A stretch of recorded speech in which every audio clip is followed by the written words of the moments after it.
መጠፋፋት ለማንም ጤነኛ ሰው ምርጫ አለው። ያለን ምርጫ መደመር ብቻ፣ ያለን ምርጫ አንድ መሆን ብቻ፣ መተጋገዝ መደጋገፍ ብቻ ሳይሆን በጋራ ለመኖር መደመር ነው።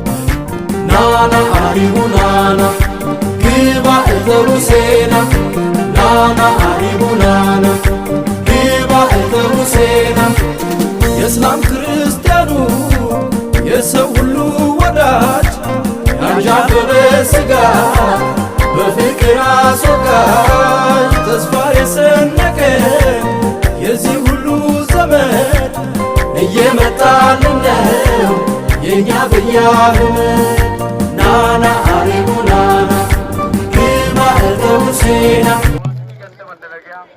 የቢፈማ ደበረከ ነጀቻት ባለ በከቢራት ኦሮም ሰጀባ ፈተና ጀባ ከና ባነባቱ ወጅታ መቱማት ጨራን ጋሪ በረከነ ቱሬ በርሲሶኒ ገንደ በደረጊያ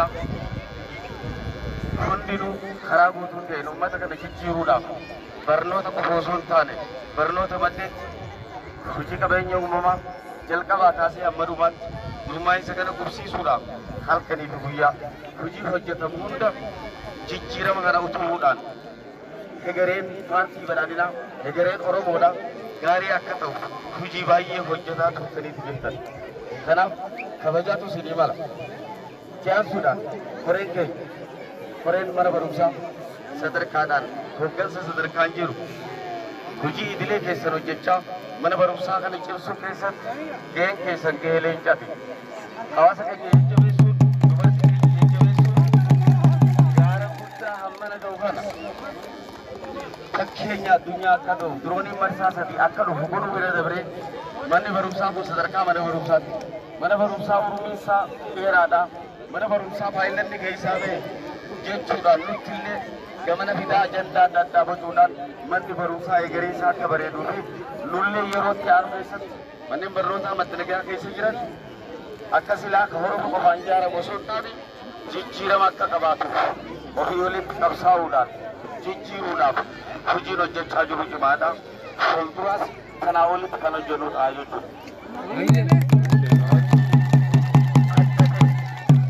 Wanti guyyaa irraa addatee jajjabaachuu qabuu fi egeree barsiisota keenyaa bareechu daa'imni ol guddatu huccuu aadaa Oromoo uffachuu bira dabree fi carraa barumsa kana keessatti taasisan kun manneen barnootaa biraatiifis kan akka muuxannoo dabruu qabuu fi barsiisonni keenya bara kana xiixiidhaan dhugumaanuu barnoota jijjiiruudhaaf barsiisuu qofa osoo hin taane mucaan osoo hin baratiin maqaadhaan dabarsuu osoo hin taane fatanaa dabruu akka qabuu fi qulqullina barnootaatiin egeree barnootaa kan nu barsiisudha.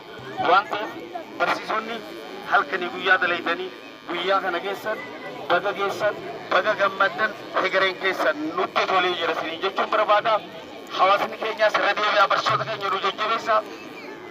Itti aansuudhaan sargiin carraa kan Najiibi Abdurooti Solomaan agarra waan ta'eef Abduroonis qixuma kanatti hojjete waan jiruun qaba.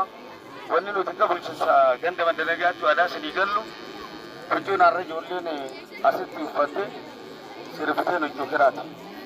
Kanaaf bara dhufu manni barumsaa kun huccuu kiraatiin osoo hin taane huccuu daa'immanii hawwisoo tokko isiniif dhiyeessina. Maqaa bulchiinsa ganda mandalagaatti waadaa isinii gala barbaada.